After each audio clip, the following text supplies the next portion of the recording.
Okay. Hello, I'm Ayla McKinley, and this is the video for discussion question week 4, discussion question number 1. So first part of the question, what is the purpose of a seating chart?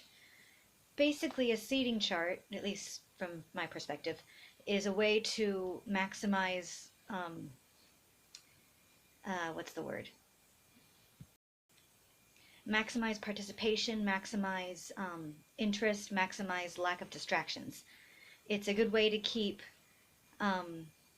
kids who have a hard time staying on task because you don't put them next to all their best friends, which makes them talk. Because when you're by a friend, you're going to talk. That's how that is. So it's a great way to help control the learning environment and to help influence students' behaviors. The next part of the question is, will you assign seating on the first day of school? So as it is, I'm a music teacher. So seating charts work a little different for me than they do for most everyone else. Everyone else has desks. Music classroom, there's no desks. No, you don't have desks in a music classroom. You have chairs, or you have the floor.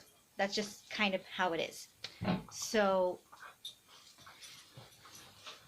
the way a music classroom is set up depends, first of all, whether it's general music classroom and or a choral classroom. I want to be a choral teacher, so I'll focus on choral classroom. On a choral classroom, you split up the kids based on voice part. So what it is they sing. So the first day of school, how I would set up the seating charts would be girls one side, boys the other side. That's how you start it because you can't know where to put them until you hear them sing. Who they are, what their voice sounds like, where the range they're most comfortable singing, determines all of that. Determines where you put them, determines it determines everything. And so a lot of seating charts are based not only on behavior, but also by ear.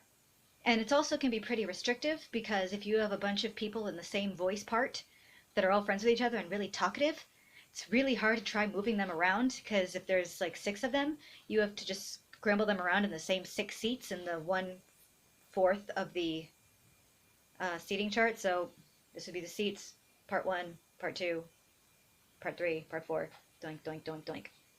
So if all the kids who are friends and really chatty are all this voice part, it makes it really difficult because you have to try to move them around in this little space to help them not talk and to help them pay attention, which can be rather challenging since you have to keep them in this little tiny place.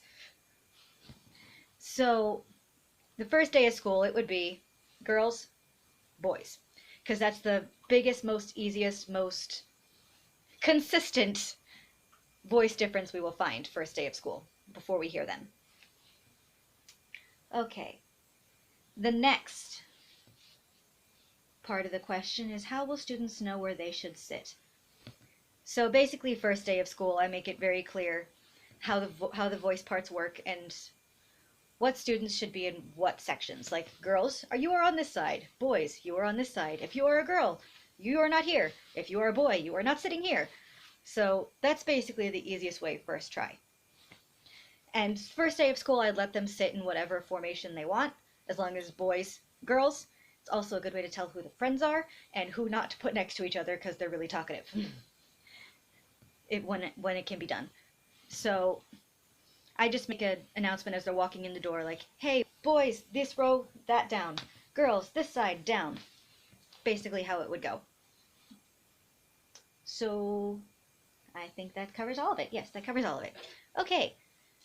So yeah, I'm Ayla. Goodbye.